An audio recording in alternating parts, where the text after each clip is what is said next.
That's All right. Bailey. That's Bailey. Mm-hmm. So yeah, about 10 years. And so careers are ebbs and they flows, and it's how you get through the downtime. Because we were talking about how do you take time off, and you don't, because you got to dance while the music's playing. Mm-hmm. If they're going to give you the money to tour, you're going to tour. You're going to drop the hammer.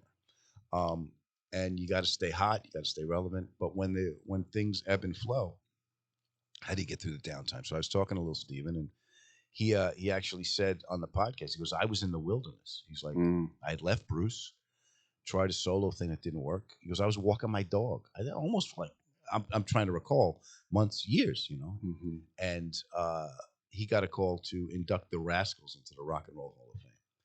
And I guess he did it. I think it was on VH1, and David Chase saw him, and he was putting The Sopranos together. And he came to him, to be an actor. He's like, I'm not an actor. And David Chase goes, you're an actor. Wow. It's my job to see that. And Silvio. But Silvio wasn't a part in it. He never wrote that part. And this was the coolest thing Steven told me, because his wife is an actor. He said, I want to take a job from an actor. And David said, okay, I'll write a part that's not in there, so you're not taking a job. And he had written some stuff about this character, so they put the two together. Wow. And that's how it happened. But I just thought that was really cool of his, his awareness of a fellow artist, living with his wife, and how that works, and not to take away from someone else who has a different discipline. Well, and just the whole thing, like what I can relate with your story about working is that when I worked in TV in the 90s, I was a technical director, and I did baseball, basketball, football, A's, Giants, Warriors, Sharks. And so I worked weekends for a decade. Then when I got on the air in 2002, in 2010, the A's, my boyhood team, said, can you be the pre- and post-game host for weekends and then fill in on weeknights? So I would do this show. So I'm like, I'll be working 7 days a week, and I'll be working weekends again, which I was so happy I wasn't. But I get to be the guy that I used to call. Sure. For 9 years, I did that and build up a rep for people. And I grew up at that stadium, so I know. You don't have to tell me about the history because I lived it. So you have to say yes to that. Yeah. So I did. But on the other hand, inside, I'm like, oh, no days off. Yeah. But they'll just give it to somebody else. And then what am I doing on my days off? You know? So I do get it. And plus, I know comedians, you guys, we were talking about this, you get into your own head sometimes about how if you take a very deserved 2 weeks off, you think, I'm rusty, I got to get back up there. My wife will tell me, you got to go do a set. You drive me up a wall. And she's right. Mm-hmm. You're terrified. My ass goes to the airport on Thursdays, whether I have a gig or not. Even if you don't have a flight.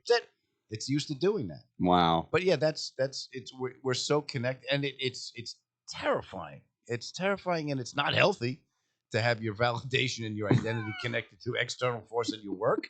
Yeah, you'll be drinking early, so Yeah, a bunch of strangers. Will they laugh at me? Because if they do, then I'm worth something. Yeah. I'm not up here because everything went right in my life. And just think, what do you think? You're a normal radio boy? But just think, like, there are a lot of people who want my job, and there's way more that want your job. Yeah. Way more. Yeah. Yeah. So but there's a, you can't be good at this job if you're not willing to do that. It's a calling. Right? Mm-hmm. You can't mail it in because people will tell. Yeah. It's the transfer of energy between the audience and the comic. It's cleansing on some reason. It's pure because if you're doing your job right, you're not thinking. I always wonder how comedians do 3 shows in one night. I used to do that a lot. Oh, we added a 4 p.m. show. It's daylight. We got a matinee. Yeah, and I just think about, especially like when I go to a lot of comedy shows, as you know, I'm a comedy nerd. Sure. The early show, the headliner, man, woman, whatever, drenched. They've given everything. And I'm like, now they got to come back out in 45 minutes. Yeah. Like, how do you rectify that for a drunker crowd? Yeah. You don't rectify it. There's no fixing it. You learn how to deal with it. Uh-huh. Yeah, What about the mystery of I killed, same set, crickets? It's not a mystery. It's a risk that we are willing to take. That's got to be frustrating. Terrifying. Do you lean into it though? What if you're dying? Yeah. Not that you die a lot, but I'm just saying when you just get that crowd, especially I've seen like, not to interrupt you, but like when I go to the Cellar now, everything's sold out. And now tourists are like, what do we do in New York City? Statue of Liberty, Empire State Building, Comedy Cellar. Yeah. They're not even fans of comedy. Yeah. And I have seen Gary Goldman and Tel Alexandro. I have seen those guys bomb. And I remember Goldman said, you're going to go home and Google me and realize you should have been laughing this whole time. Yeah. And I'm laughing. But how is that when you get those crowds that aren't even comedy fans? It's situational awareness, so you know what you're dealing with. You know who you got, who you don't got. You kind of know why, maybe. If they're just not into it, you can read the room and usually enter at the level of the room. So you'll know going in. And you got saber lines and, you do things that get you through this, but you also realize that I got another set in a half hour. The worst is when you have that set, that's your last set of the night. you're taking that let home. it simmer. That's horrible.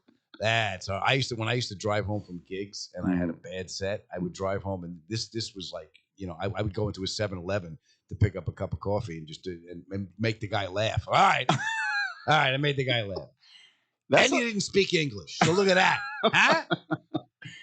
That's something that I always, and look, anyone who's got passed by Liz and Esty and is eating dinner at the Olive Tree, and I love taking those same stairs down to use the bathroom, and I know to stay away from that table. But like the most I've ever seen anybody kill there was Nathan McIntosh, Mateo Lane. Like it's just whatever particular vibe on that night. And then I always love it when like Attell bombs in or something. But that's, you've been around long enough to know when the Cellar was not happening. One stage. Yeah. I got past the Cellar when I was a kid. Esty came in and my agent had a showcase at Caroline's for young comics. And I was a kid. And Esty came in and I finished my set. She got up. As soon as I walked off stage, she walked over. He goes, "You come here." It's pretty good. Yeah. She goes, "You come down to the club. You come down." And it was the Comedy Cellar. And I knew who Esty was. And I didn't feel I was ready. I was weary, but Esty said, you come down, you come down. So this is when they had one room. No VU or Fat Black. No. Yeah. One was downstairs McDougal. Yeah. So, and Manny was still alive. So I was sitting at the table with Manny. I was terrified. 2:20 spot. 2:20 a.m. I thought they stopped after 1:30. Nah, not back then. 2:20 a.m. And I walk into that room and I remember thinking, well, if I'm going to go down, I'm going down with a sword in my hand. And I just dropped whatever resistance I had. And God was looking down and just said, let them laugh. You would be the conduit to bring joy. Be a vessel, young man. And I just went up and I killed. And then Manny said, very, very funny. And Esty goes, okay, you work this club. Wow. Gave you avails. Yeah. And this is when you had to call them in, And, and that was, I didn't sleep that whole night. I just sat up and smiling. We just have like a minute before the break. Do you remember Lucian at the Strip? Yeah. Lucian was up the He was the gatekeeper there, wasn't he? Yeah, Lucian, and then Carrie Hoffman at Stand Up New York. I used to host late night because I had a car and I could come in. I went to the one that's like, excuse me, on like 2nd and 24th, or where is that one? That was Gotham. That was the original Gotham. Oh, okay, but that one's on 14th now, right? Gotham's now on 23rd and 7th. So, all right, that's the Mazzilli brothers. You go downstairs. Okay, I've been there like 3 times.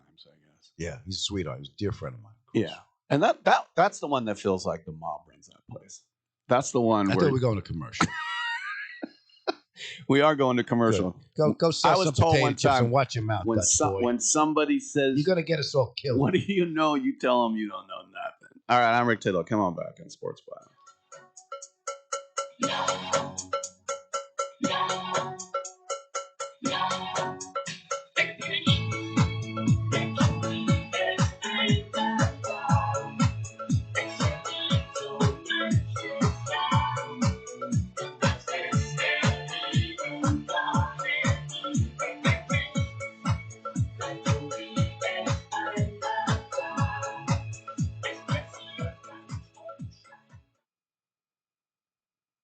don't plan for a computer virus. You don't plan to lose files. You don't plan to knock your laptop off the counter. And you don't plan for your PC to crash or your screen to freeze. But Staples has a plan.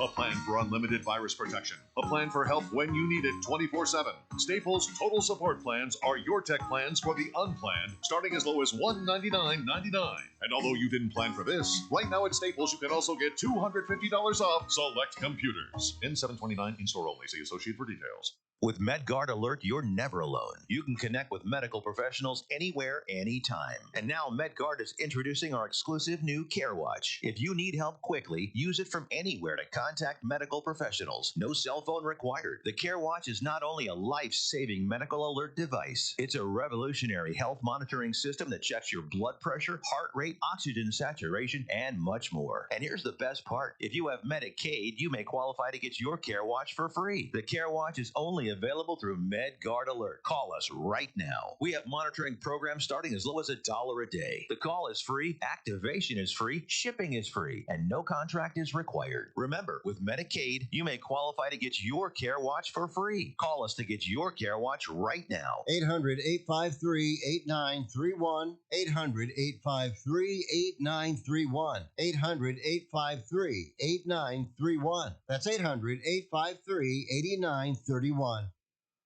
Caddy didn't come from a textbook.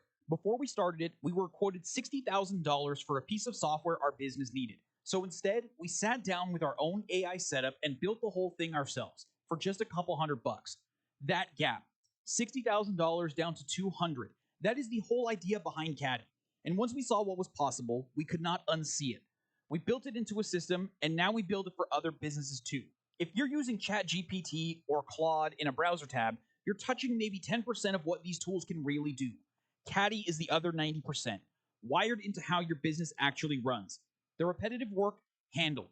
The details that slip through, caught. The hours you lose to busy work, bagged. We come in, we build, we train your team, you take the keys. No $300,000 executive hire, no year-long project, no learning curve. Just your own unfair advantage built around how you already work. Book a free strategy call at meetcaddy.com. That's meetcaddy.com. Caddy, your unfair advantage.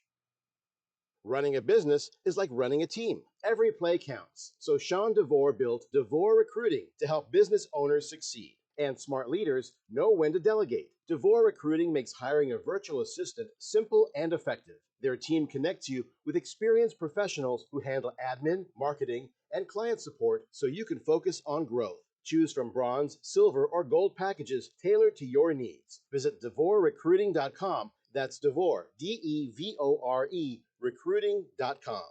What you gonna do with all that junk? All that junk inside my trunk? My home! My home! My lovely lady home! I don't even know what that means. No one knows what it means. It's provocative. No, it's not. It's Gets gross. the people going.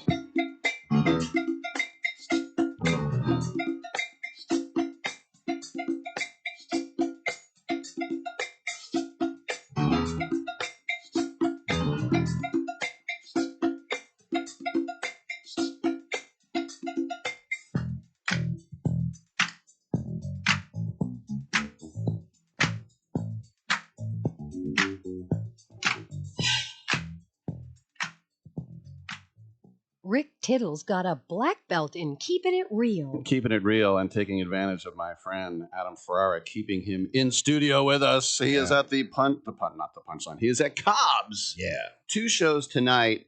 And what's this about being in an M1 Abrams? Yeah. We did an episode of Top Gear. And we did it on the base. And there was the tank. So they said, who wants to ride in the tank? Me! Of course. And so I was the TC. I was the tank commander. And they went on maneuvers. And the other guys, we had to chase the other 2 guys in a race. Were you up on the cupola? Yeah. Wow. I had my head out. And they said, do you want to ride the dragon? I'm like, it sounds dirty. They go, no. He goes, basically, you have your head up while they blow off. They fire a shell. So we did. And the backdraft and the blast and everything.